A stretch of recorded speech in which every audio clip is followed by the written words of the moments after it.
Okay, so finally PUBG Mobile എന്ന game വീണ്ടും തിരിച്ചു വരാൻ പോവുകയാണ്. സോ പബ്ജി തിരിച്ചു വരികയാണെങ്കിൽ ഒരുപാട് ആളുകളുടെ ഉള്ളിലുള്ള ഒരു എന്താ പറയുന്നത് പബ്ജി പ്ലെയർ അല്ലെങ്കിൽ മൊബൈൽ ഗെയിമറൊക്കെ വീണ്ടും ഉണരാൻ ചാൻസ് ഉണ്ട്.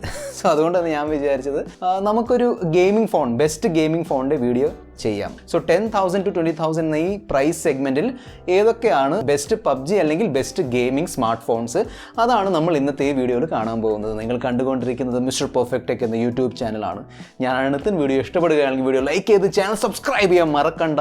കൂടുതൽ സമയം വേസ്റ്റ് ചെയ്യാതെ ലെറ്റ്സ് റോൾ. സോ ഈ വീഡിയോയിൽ ഞാൻ മെൻഷൻ ചെയ്യാൻ പോകുന്ന എല്ലാ ഫോൺസിലും അറ്റ്ലീസ്റ്റ് സ്മൂത്ത് പ്ലസ് അൾട്ര കളിക്കാൻ പറ്റും. സ്മൂത്ത് പ്ലസ് അൾട്ര എന്ന് പറയുമ്പോൾ മിനിമം 40 FPS നമുക്ക് പബ്ജി കളിക്കാൻ പറ്റും. ഒരു ഫോണുണ്ട് അതിൽ 60 FPS കളിക്കാൻ പറ്റുന്നുണ്ട്, അത് ഞാൻ പറയാം. പക്ഷേ ബാക്കി എല്ലാ ഫോൺസിലും സ്മൂത്ത് പ്ലസ് അൾട്ര അല്ലെങ്കിൽ സ്മൂത്ത് പ്ലസ് 40 FPS കളിക്കാൻ കഴിയുന്ന ഫോൺസാണ് ബാക്കി എല്ലാ ഫോൺസിലും നല്ല സ്റ്റേബിൾ പബ്ജി ഗെയിം പ്ലേ ഉണ്ടാവും, നോ ഇഷ്യൂസ്. ഫസ്റ്റ് നമുക്ക് അണ്ടർ 15,000 കാറ്റഗറി നോക്കാം. ഈ കാറ്റഗറിയിൽ ഞാൻ 4 ഫോൺസാണ് ഷോർട്ട് ലിസ്റ്റ് ചെയ്തിരിക്കുന്നത്. ഫസ്റ്റ് ഫോണാണ് പോക്കോൻ്റെ പോക്കോ M2 Pro. ഇതിൻ്റെ 6GB 64GB പ്രൈസാണ് 13,999. സോ ക്വാൾകോം സ്നാപ്ഡ്രാഗൺ 720G ഉള്ള ഒരു ഫോണാണ് പോക്കോ M2 Pro. നല്ല സ്റ്റേബിൾ അത് കിട്ടും, പബ്ജി ഗെയിം പ്ലേ കിട്ടും, നോ ഇഷ്യൂസ്. 40 FPS ആണ് മാക്സിമം ഫ്രെയിം റേറ്റ് കിട്ടുന്നത്. 6.67 ഇഞ്ചിൻ്റെ full HD plus IPS LCD display കിട്ടുന്നുണ്ട്. ഗൊറില്ല ഗ്ലാസ് 5ൻ്റെ പ്രൊട്ടക്ഷൻ ഉണ്ട്. ഞാൻ പറഞ്ഞതുപോലെ ക്വാൾകോം സ്നാപ്ഡ്രാഗൺ 720G ചിപ്സെറ്റ് ആണ് വരുന്നത്. ഫ്രണ്ട് ആൻഡ് ബാക്ക് ഗ്ലാസ് ബിൽഡാണ് വരുന്നത്. ഈ പ്രൈസ് സെഗ്മെൻറ്റിൽ ഗ്ലാസ് സാൻഡ്വിച്ച് ബിൽഡുള്ള ഫോൺ ഏക ഫോൺ പോക്കോ M2 Pro ആണ്. സോ ആ ഒരു അഡ്വാൻറ്റേജ് പോക്കോ M2 Proയിനുണ്ട്. അതിനോടൊപ്പം തന്നെ 33 വാട്ടിൻ്റെ ഫാസ്റ്റ് ചാർജിങ് വരുന്നുണ്ട്. 5000 mAh ബാറ്ററി കിട്ടുന്നുണ്ട്. 48 മെഗാ പിക്സലിൻ്റെ ക്വാഡ് ക്യാമറ സെറ്റപ്പ് ഒക്കെ വരുന്നുണ്ട്. സോ ഈ പ്രൈസ് സെഗ്മെൻറ്റിൽ നിങ്ങൾക്ക് നല്ല ലുക്ക് വേണം, അത്യാവശ്യം നല്ല ക്യാമറയും വേണമെങ്കിൽ, ഗെയിമിങ്ങിനോടൊപ്പം നല്ല ക്യാമറയൊക്കെ വേണമെങ്കിൽ, നല്ല ലുക്ക് ബിൽഡ് വേണമെങ്കിൽ, കാരണം ഫ്രണ്ടും ബാക്കും ഗ്ലാസ് ബിൽഡ് ആയതുകൊണ്ട് ഒരു പ്രീമിയം ഫീൽ കിട്ടും പോക്കോ M2 Proയിൽ. ആ സംഭവമൊക്കെ വേണമെങ്കിൽ പോക്കോ M2 Pro നല്ലൊരു ഓപ്ഷൻ ആയിരിക്കും. ഈ ലിസ്റ്റിലുള്ള മറ്റ് ഫോൺസ് വെച്ച് നോക്കുമ്പോൾ ചെറിയ നെഗറ്റീവ്സ് ഉണ്ട്. ഫസ്റ്റ് ആണ് ഇതിൽ സിംഗിൾ സ്റ്റീരിയോ സ്പീക്കേഴ്സ് ആണ്, that is still okay. Second ആണ് നോർമൽ റിഫ്രഷ് റേറ്റ് മാത്രമേ കിട്ടുന്നുള്ളൂ. സോ IPS LCD ഡിസ്പ്ലേ ആണ്, പ്ലസ് നോർമൽ 60 ഹെർട്സിൻ്റെ റിഫ്രഷ് റേറ്റ് മാത്രമേ വരുന്നുള്ളൂ.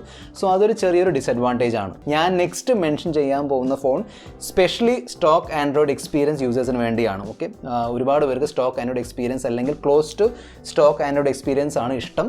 അവർക്ക് വേണ്ടിയുള്ള ഫോണാണ് മോട്ടോൻ്റെ മോട്ടോ G40 ഫ്യൂഷൻ. ഇതിൽ 6.8 ഇഞ്ചിൻ്റെ ഡിസ്പ്ലേ ആണ് വരുന്നത്. ഇതിലും IPS LCD ഡിസ്പ്ലേ ആണ്, പക്ഷേ 120 ഹെർട്സിൻ്റെ റിഫ്രഷ് റേറ്റ് വരുന്നുണ്ട്. അതിനോടൊപ്പം തന്നെ ക്വാൾകോം സ്നാപ്ഡ്രാഗൺ 732G ചിപ്സെറ്റ് വരുന്നുണ്ട്. ഈ പ്രൈസാണ് 13,999. ആ ഒരു പ്രൈസ് നോക്കുമ്പം the cheapest phone with 732G chipset ആണ് മോട്ടോ G40 ഫ്യൂഷൻ. സോ തീർച്ചയായിട്ടും നല്ലൊരു പെർഫോമൻസ് കിട്ടും. സ്മൂത്ത് പ്ലസ് അൾട്ര ആയിരിക്കും. നല്ല കോൺസ്റ്റൻറ്റ് 40 FPS കിട്ടും, നോ ഇഷ്യൂസ്. ഓൾമോസ്റ്റ് 95% സ്റ്റെബിലിറ്റി കിട്ടും, ഇഷ്യൂ ഒന്നുമില്ല. 64 മെഗാ പിക്സലിൻ്റെ ട്രിപ്പിൾ ക്യാമറ സെറ്റപ്പ് വരുന്നുണ്ട്. 6000 mAh ഒരു വലിയ ബാറ്ററിയും കിട്ടുന്നുണ്ട്. സോ ആ പോയിന്റ് ഓഫ് വ്യൂ ഒന്നും ഇഷ്യൂ ഒന്നുമില്ല. 20 വാട്ടിൻ്റെ ചാർജിങ് മാത്രമേ കിട്ടുന്നുള്ളൂ. ബാക്കി ഈ ഒരു സെഗ്മെൻറ്റിലുള്ള ബാക്കി എല്ലാ ഫോൺസിലും 30 വാട്ട് അല്ലെങ്കിൽ എബവ് 30 വാട്ട് കിട്ടുന്നുണ്ട്. ഓക്കെ, പോക്കോ M2 Proയിൽ 33 വാട്ടായിരുന്നു. സോ അത് ചെറിയൊരു നെഗറ്റീവ് ആണ്. നെക്സ്റ്റ് ഫോണാണ് super AMOLED display plus good gaming performance. അതാണ് റിയൽമിയുടെ റിയൽമി 8. 6.4 ഇഞ്ചിൻ്റെ full HD plus resolution support ചെയ്യുന്ന ഒരു സൂപ്പർ ആംബ്ലഡ് ഡിസ്പ്ലേ വരുന്നുണ്ട്. ഓൾവേസ് ഓൺ ഡിസ്പ്ലേൻ്റെ ഫീച്ചറുണ്ട്. മീഡിയ ടെക്കിൻ്റെ ഹീലിയോ G95 ചിപ്സെറ്റ് വരുന്നുണ്ട്. 15,000 താഴെ നിങ്ങൾക്ക് super AMOLED display plus performance വേണമെങ്കിൽ ഇപ്പം നിലവിൽ ഏക ഓപ്ഷനാണ് റിയൽമിയുടെ റിയൽമി 8. ഓക്കെ, അതുകൊണ്ടാണ് ഞാൻ ഈ ഫോൺ മെൻഷൻ ചെയ്യുന്നത്. അല്ലെങ്കിൽ ഇതിൻ്റെ പെർഫോമൻസ് നമുക്ക് വേറെ ഫോൺസിനും കിട്ടും വിത്ത് ബെറ്റർ ഫീച്ചേഴ്സ്. പിന്നെ 64 മെഗാ പിക്സലിൻ്റെ ക്വാഡ് ക്യാമറ സെറ്റപ്പ് കിട്ടുന്നുണ്ട്. 5000 mAh ബാറ്ററി ഉണ്ട്. 30 വാട്ടിൻ്റെ ഫാസ്റ്റ് ചാർജറൊക്കെ വരുന്നുണ്ട്. സോ ഞാൻ പറഞ്ഞില്ല, ഈ ഒരു ലിസ്റ്റിൽ മിക്ക എല്ലാ ഫോൺസിലും ഓൾമോസ്റ്റ് സെയിം പെർഫോമൻസ് ആണ്. ഈ ഫോണിൻ്റെ മെയിൻ അഡ്വാൻറ്റേജ് ആണ് super AMOLED display plus performance under 15,000 rupees.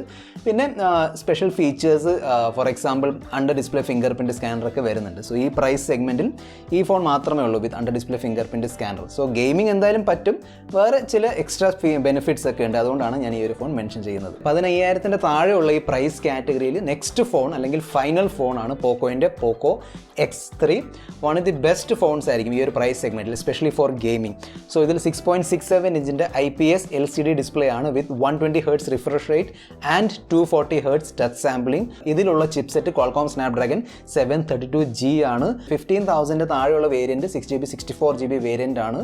64 മെഗാ പിക്സലിൻ്റെ ക്വാഡ് ക്യാമറ സെറ്റപ്പ് വിത്ത് 13 മെഗാ പിക്സൽ അൾട്രാ വൈഡ് വരുന്നുണ്ട്. ഡ്യുവൽ സ്റ്റീരിയോ സ്പീക്കേഴ്സ് വരുന്നുണ്ട്. 6000 mAh ബാറ്ററി, 33 വാട്ടിൻ്റെ ഫാസ്റ്റ് ചാർജർ ഒക്കെ വരുന്നുണ്ട്. സോ 15,000 താഴെ എന്നെ സംബന്ധിച്ചിടത്തോളം ദി ബെസ്റ്റ് ഗെയിമിംഗ് ഫോൺ ആയിരിക്കും പോക്കോൻ്റെ പോക്കോ X3. പോക്കോ X3ൻ്റെ ചില നെഗറ്റീവ്സ് നോക്കുകയാണെങ്കിൽ ഫസ്റ്റ് ആണ് ഓബ്വിയസ്ലി ഇതിൻ്റെ ബിൽഡ് അല്ലെങ്കിൽ ഈ ഫോണിൻ്റെ വെയിറ്റ്. നല്ല ഹെവി ഫോണാണ്, നല്ല ബൾക്കി ഫോണാണ്. ഏകദേശം 225 ഗ്രാമാണ് ഈ ഫോണിൻ്റെ വെയിറ്റ്. സോ നല്ല ഹെവി ഫോണാണ്. സ്പീക്കറിലൊക്കെ നമ്മൾ പാട്ട് കേൾക്കുമ്പോൾ ബാക്കിൽ നല്ല വൈബ്രേഷൻ ഒക്കെ നിങ്ങൾക്ക് ഫീൽ ചെയ്യും ബാക്കിൽ, ഫോണിൻ്റെ ബാക്കിൽ. സോ ആ ഒരു സംഭവം ഉണ്ട്. അതിനോടൊപ്പം തന്നെ IPS LCD ഡിസ്പ്ലേ ആണ്. പക്ഷേ 120 ഹെർട്സിൻ്റെ റിഫ്രഷ് റേറ്റ് ഉണ്ട്. 240 ഹെർട്സിൻ്റെ ടച്ച് സാമ്പിളിങ്ങും വരുന്നുണ്ട്. സോ ഈ ടച്ച് സാമ്പിളിംഗ് ഉള്ളതുകൊണ്ട് കുറച്ചും കൂടി ബെറ്റർ സ്മൂത്ത്നെസ് കിട്ടും. നമ്മൾ കളിക്കുമ്പോഴൊക്കെ അങ്ങോട്ടും ഇങ്ങോട്ടും ഗണ്ണൊക്കെ നമ്മൾ മൂവ് ചെയ്യുമ്പം ഡിസ്പ്ലേയിൽ നിന്ന് ബെറ്റർ റെസ്പോൺസ് കിട്ടും. സോ അതൊരു അഡ്വാൻറ്റേജ് ആണ്. പിന്നെ ഗെയിമിംഗ് ഫോൺ ആയതുകൊണ്ട് ആമോലെഡ് ആവണമെന്നില്ലല്ലോ, IPS LCD ഡിസ്പ്ലേ ആയാലും മതി, നോ ഇഷ്യൂസ്. നല്ല പെർഫോമൻസ് കിട്ടിയാൽ മതി. പോക്കോ X3യിൽ അത്യാവശ്യം നല്ല പെർഫോമൻസ് കിട്ടും. സോ പിന്നെ സ്റ്റീരിയോ സ്പീക്കേഴ്സും വരുന്നുണ്ട്. സോ അതും ഒരു അഡ്വാൻറ്റേജ് ആണ്. ഓക്കെ, അടുത്ത കാറ്റഗറിയാണ് 15,000 to 20,000 പ്രൈസ് റേഞ്ചിലുള്ള ബെസ്റ്റ് ഗെയിമിംഗ് ഫോൺസ്. ഈ കാറ്റഗറിയിലുള്ള മൂന്നാമത്തെ ഫോണാണ് റിയൽമിയുടെ റിയൽമി 7 Pro എന്ന് പറയുകയാണെങ്കിൽ കഴിഞ്ഞ വർഷത്തെ ബെസ്റ്റ് മിഡ് റേഞ്ച് ഫോൺ. എന്നെ സംബന്ധിച്ചിടത്തോളം കഴിഞ്ഞ വർഷത്തെ ബെസ്റ്റ് മിഡ് റേഞ്ച് ഫോണാണ് റിയൽമിയുടെ റിയൽമി 7 Pro. റിയൽമി 8 Proയും സെലക്ട് ചെയ്യാം. 7 Pro/8 Pro രണ്ടിലും സെയിം പെർഫോമൻസ് ആണ് കിട്ടുന്നത്. കാരണം രണ്ടിലും എക്സാക്ട്ലി സെയിം ചിപ്സെറ്റ് ആണ്, Qualcomm Snapdragon 720G. ഞാൻ റിയൽമി 7 Pro സെലക്ട് ചെയ്യാനുള്ള മെയിൻ കാരണമാണ് കുറച്ചും കൂടി ബെറ്റർ വെൽ ബാലൻസ്ഡ് കംപ്ലീറ്റ് ഫോണാണ് റിയൽമിയുടെ റിയൽമി 7 Pro. 6.4 ഇഞ്ചിൻ്റെ ഫുൾ HD+ റെസൊല്യൂഷൻ സപ്പോർട്ട് ചെയ്യുന്ന സൂപ്പർ AMOLED ഡിസ്പ്ലേ വരുന്നുണ്ട്. ഓൾവേസ് ഓൺ ഡിസ്പ്ലേൻ്റെ ഫീച്ചർ ഉണ്ട്. 60 ഹെർട്സിൻ്റെ നോർമൽ റിഫ്രഷ് റേറ്റ് ആണ് വരുന്നത്. അതിനോടൊപ്പം തന്നെ അങ്ങനെ ഹൈ ടച്ച് സാമ്പിളിംഗ് റേറ്റ് ഒന്നും വരുന്നില്ല. നോർമൽ 180 ഹെർട്സിൻ്റെ ടച്ച് സാമ്പിളിംഗ് ആണ് വരുന്നത്. Qualcomm Snapdragon 720G വരുന്നുണ്ട്. 64 മെഗാ പിക്സലിൻ്റെ ക്വാഡ് ക്യാമറ സെറ്റപ്പ് ഉണ്ട്. 32 മെഗാ പിക്സലിൻ്റെ സെൽഫി ക്യാമറയൊക്കെ വരുന്നുണ്ട്. 4500 mAh ബാറ്ററി ഉണ്ട്. 65 വാട്ടിൻ്റെ സൂപ്പർ ഫാസ്റ്റ് ചാർജിങ് വരുന്നുണ്ട്. ഇതിൻ്റെ 6GB 128GB പ്രൈസ് ആണ് 17,999. ഈ ഫോണിൽ മിക്ക എല്ലാ ഫീച്ചേഴ്സും വരുന്നുണ്ട്. ഇപ്പം നിലവിലുള്ള കോമ്പറ്റീഷൻ വെച്ച് നോക്കുമ്പോൾ ഹൈ റിഫ്രഷ് റേറ്റ് വരുന്നില്ല. ആ ഒരു ഇഷ്യൂ മാത്രമേ ഉള്ളൂ. പിന്നെ ബാക്കിൽ ഞാൻ പറഞ്ഞില്ല, ഗ്ലാസ് അല്ല പ്ലാസ്റ്റിക് ആണ്. സോ ആ ഒരു ഡിഫറൻസ് മാത്രമേ ഉള്ളൂ. ബാക്കി പെർഫോമൻസിൻ്റെ പോയിന്റ് ഓഫ് വ്യൂന്ന്, ഫീച്ചേഴ്സിൻ്റെ പോയിന്റ് ഓഫ് വ്യൂന്ന് ഇഷ്യൂ ഒന്നുമില്ല. നല്ല ഗെയിമിംഗ് പെർഫോമൻസ് കിട്ടും.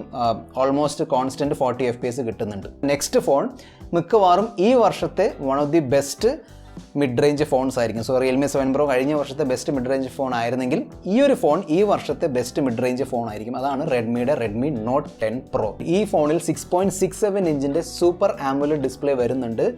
120 ഹെർട്സിൻ്റെ റിഫ്രഷ് റേറ്റ് ഉണ്ട്. 240 ഹെർട്സിൻ്റെ ടച്ച് സാമ്പിളിംഗ് വരുന്നുണ്ട്. സോ ഈ പ്രൈസ് സെഗ്മെൻറ്റിൽ കൊടുക്കാവുന്ന എല്ലാ ഫീച്ചേഴ്സും ഷവോമി ഈ ഒരു ഫോണിൽ കൊടുത്തിട്ടുണ്ട്.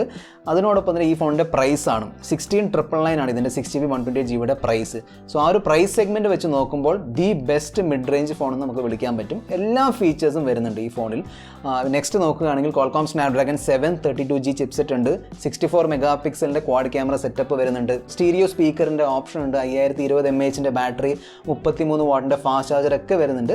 ഇതിൽ in display fingerprint scanner വരുന്നില്ല. സൈഡ് മൗണ്ടഡ് ഫിംഗർ പ്രിൻറ്റ് സ്കാനറാണ്. In display fingerprint scanner വേണമെങ്കിൽ, ഈ ഒരു പ്രൈസ് റേഞ്ചിൽ വേണമെങ്കിൽ റിയൽമി 7 Pro ആയിരിക്കും ബെറ്റർ ഓപ്ഷൻ. എന്തായാലും ഒരു ഗെയിമറിന് അതൊരു ക്രൈറ്റീരിയ അല്ല, പക്ഷേ എന്തായാലും മെൻഷൻ ചെയ്യണം. അതുകൊണ്ടാണ് ഞാൻ മെൻഷൻ ചെയ്തത്. സോഫ്റ്റ്വെയർ എക്സ്പീരിയൻസിൻ്റെ പോയിന്റ് ഓഫ് വ്യൂന്ന് ചില ഇമ്പ്രൂവ്മെൻറ്റ് ആവശ്യമുണ്ട്. 95% സ്റ്റേബിൾ ആണ്. അവിടെ ഇവിടെ ചെറിയ ഗ്ലിച്ചും സ്റ്റക്കും ഷട്ടറൊക്കെ വരുന്നുണ്ട്. നെക്സ്റ്റ് ഇഷ്യൂ ആണ് ഇതിൻ്റെ അവൈലബിലിറ്റി. ഷവോമി നല്ല രീതിയിൽ Redmi note 10 Pro Max push ചെയ്യാൻ നോക്കുന്നുണ്ട്. കാരണം അതിൽ കുറച്ചും കൂടി കൂടുതൽ പ്രോഫിറ്റ് മാർജിൻ ഉണ്ട്. ഇതിൻ്റെ പ്രൈസ് നോക്കുകയാണെങ്കിൽ 3000 രൂപയുടെ ഡിഫറൻസ് ഉണ്ട്. പെർഫോമൻസ് എക്സാക്ട്ലി സെയിം ആണ്. നിങ്ങളുടെ കയ്യിൽ ക്യാഷ് ഉണ്ടെങ്കിൽ പ്രോ മാക്സ് വാങ്ങിയാലും എക്സാക്ട്ലി സെയിം പെർഫോമൻസേ കിട്ടുകയുള്ളൂ. 6GB 64GB ഇല്ല എന്ന് തോന്നുന്നു. കാരണം ലോഞ്ച് ഇവൻറ്റിൽ പറഞ്ഞിട്ടുണ്ടായിരുന്നു, പക്ഷേ ആർക്കും കിട്ടിയതായി ഞാൻ അറിഞ്ഞിട്ടില്ല. സോ ഇതുവരെ 6GB 64GB ആർക്കും കിട്ടിയിട്ടില്ല. 6GB 120GB നമ്മൾ അൺബോക്സ് ചെയ്തിരുന്നു. ഇതുവരെ അൺബോക്സിംഗ് ഒന്നും കണ്ടിട്ടില്ലെങ്കിൽ തീർച്ചയായിട്ടും കണ്ടു നോക്കുക. സോ 6GB 128GB നമ്മൾ അൺബോക്സ് ചെയ്തിരുന്നു. അതിൻ്റെ പ്രൈസ് 16,999 ആണ്. ആ ഒരു പ്രൈസിലും കില്ലർ പ്രൈസ് തന്നെയാണ്. അതിൻ്റെ ഒരു സ്പെസിഫിക്കേഷൻ വെച്ച് നോക്കുമ്പോൾ കില്ലർ പ്രൈസ് ആണ്. ഫൈനലി 20,000 താഴെയുള്ള ബെസ്റ്റ് ഗെയിമിംഗ് ഫോണാണ് നമുക്ക് എല്ലാവർക്കും അറിയാം, പോക്കോൻ്റെ പോക്കോ X3 Pro. ഞാൻ ഓൾറെഡി മൾട്ടിപ്പിൾ വീഡിയോസ് ഇതിനെക്കുറിച്ച് ഉണ്ടാക്കിയിട്ടുണ്ട്. ഇതിൻ്റെ അൺബോക്സിങ്, ഫൈനൽ റിവ്യൂ, പിന്നെ ഗെയിമിംഗ് റിവ്യൂ എല്ലാം ചെയ്തിട്ടുണ്ട്. ഇൻ ഡീറ്റെയിൽ നിങ്ങൾക്ക് അറിയാൻ താല്പര്യമുണ്ടെങ്കിൽ ആ വീഡിയോസ് കാണുക. എസ്പെഷ്യലി ഗെയിമിംഗ് റിവ്യൂ കണ്ടു നോക്കുക. അതിൽ ടെമ്പറേച്ചർ, FPS, ബാറ്ററി ഡ്രെയിൻ എല്ലാം നമ്മൾ ചെക്ക് ചെയ്തിട്ടുണ്ട്. ഡിഫറെൻറ്റ് മോഡൽ നമ്മൾ ചെക്ക് ചെയ്ത് നോക്കിയിട്ടുണ്ട്. വിത്ത് 120 Hz റിഫ്രഷ് റേറ്റ്, വിത്ത് 60 Hz refresh rate, HDR extreme നോക്കിയിട്ടുണ്ട്, സ്മൂത്ത് എക്സ്ട്രീം എല്ലാം നമ്മൾ ടെസ്റ്റ് ചെയ്ത് നോക്കിയിട്ടുണ്ട്. തീർച്ചയായിട്ടും കണ്ടു നോക്കുക. ഇതിൻ്റെ സ്പെസിഫിക്കേഷൻസ് ഒന്ന് ഞാൻ പറയാം, സമ്മറി പറയാം. സോ 6.67 ഇഞ്ചിൻ്റെ IPS LCD ഡിസ്പ്ലേ ആണ് വരുന്നത് വിത്ത് 120 Hz refresh rate, 240 Hz touch sampling അതൊക്കെ വരുന്നുണ്ട്. പക്ഷേ ഈ ഫോണിൻ്റെ മെയിൻ ഹൈലൈറ്റ് ആണ് ഇതിൻ്റെ ചിപ്സെറ്റ്. ക്വാൾകോം സ്നാപ്ഡ്രാഗൺ 860 ആണ് വരുന്നത്. 860 എന്ന് പറയുമ്പം 855++ നമുക്ക് പറയാം. ഓൾമോസ്റ്റ് 855+ ആണ്. ലേശം അവിടെ ഇവിടെ ഓവർ ക്ലോക്ക് ചെയ്തിട്ടുണ്ട്, അല്ലെങ്കിൽ എക്സാക്ട്ലി സെയിം ചിപ്സെറ്റ് ആണ്. ഒരു 4G ചിപ്സെറ്റ് ആണ്. 5020 mAh ബാറ്ററി ഉണ്ട്, 33 വാട്ടിൻ്റെ ഫാസ്റ്റ് ചാർജറൊക്കെ വരുന്നുണ്ട്. ഈ ഒരു ഫോണിൻ്റെ മെയിൻ സെല്ലിംഗ് പോയിന്റ്, ഈ ഫോണിൻ്റെ മെയിൻ അട്രാക്ഷൻ ഇതിൻ്റെ ചിപ്സെറ്റ് ആണ്, ഇതിൻ്റെ പെർഫോമൻസ് ആണ്. സോ ഈ പെർഫോമൻസ് കിട്ടാൻ വേണ്ടി ചില സാക്രിഫൈസുകൾ നിങ്ങൾ ചെയ്യേണ്ടി വരും, ചില ത്യാഗങ്ങൾ നിങ്ങൾ ചെയ്യേണ്ടി വരും.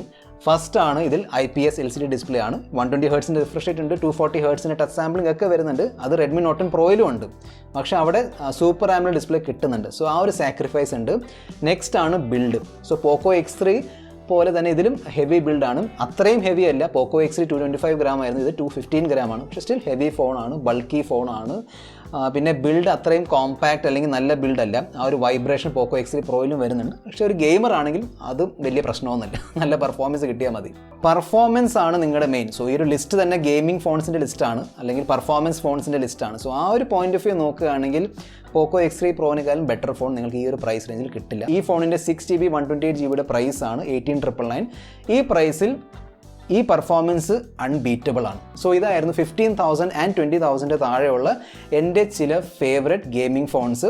ഞാൻ ഏതെങ്കിലും ഫോൺ മിസ് ചെയ്തിട്ടുണ്ടെങ്കിൽ താഴെ കമൻറ്റ് ബോക്സ് എഴുതി അറിയിക്കുക. ബാക്കി നിങ്ങളുടെ കമൻറ്റും നിങ്ങളുടെ ഫീഡ്ബാക്കും താഴെ എഴുതി അറിയിക്കുക. ഈ വീഡിയോയിൽ ഇത്ര മാത്രം. അടുത്ത വീഡിയോയിൽ നമ്മൾ വീണ്ടും കാണുന്നവരെ this is your friend mister tech signing off. Good bye.